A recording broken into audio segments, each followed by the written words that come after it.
Welcome to the workshop. In this video, we will demonstrate the complete clutch pressure plate cleaning and inspection process. A pressure plate is one of the most important components of a manual transmission clutch system.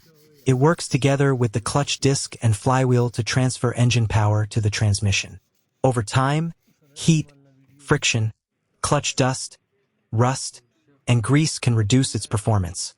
Cleaning and inspecting the pressure plate before installation helps improve clutch engagement, extends service life, and ensures reliable operation. Clutch dust. Use compressed air or a soft brush to clean the outer housing, spring area, and friction surface. Avoid blowing dust directly toward yourself or other people. Always wear a dust mask during this process. Now begin restoring the friction surface by sanding. Start with 180 or 220 grit sandpaper to remove surface rust, glazing, burnt clutch material, and light corrosion. Sand the surface evenly using circular or crosshatch motions. Apply only light pressure and avoid concentrating on one area because uneven sanding may affect clutch performance. The objective is to clean the surface without removing excessive metal. After sanding the clutch pressure plate, spray a generous amount of brake cleaner over the entire friction surface, diaphragm spring, and pressure plate housing for a deeper clean. The spray quickly dissolves grease, oil, clutch dust, and fine sanding particles that may remain on the surface. Allow the cleaner to soak for a few seconds, then wipe the pressure plate thoroughly with a clean, lint-free cloth.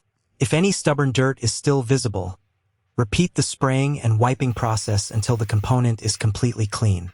A clean, dry pressure plate ensures accurate inspection, better clutch performance, and reliable operation after reassembly.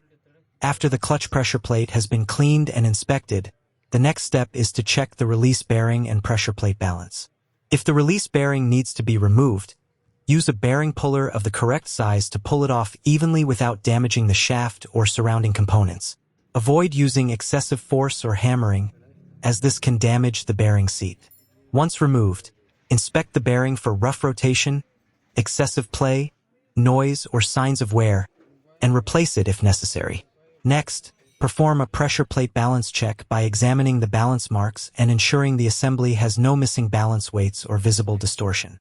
A properly balanced pressure plate helps reduce engine vibration, ensures smooth clutch engagement, and extends the service life of the clutch system. If the pressure plate is bent, cracked, or out of balance, it should be replaced before installation. As the final step, carefully check every nut and bolt again before completing the job. Make sure all fasteners are installed in their correct positions and tightened evenly to the manufacturer's specified torque. Re-inspect the pressure plate, bearing, and all mounting points to confirm that nothing is loose or missing.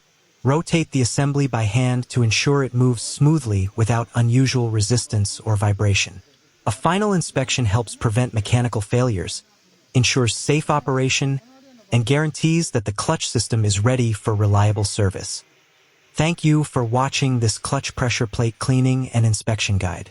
If you found this video helpful, don't forget to like, share, and subscribe to the channel for more professional automotive repair, restoration, and workshop tutorials. Leave your questions or suggestions in the comments below, and let us know what repair you would like to see next. See you in the next workshop video.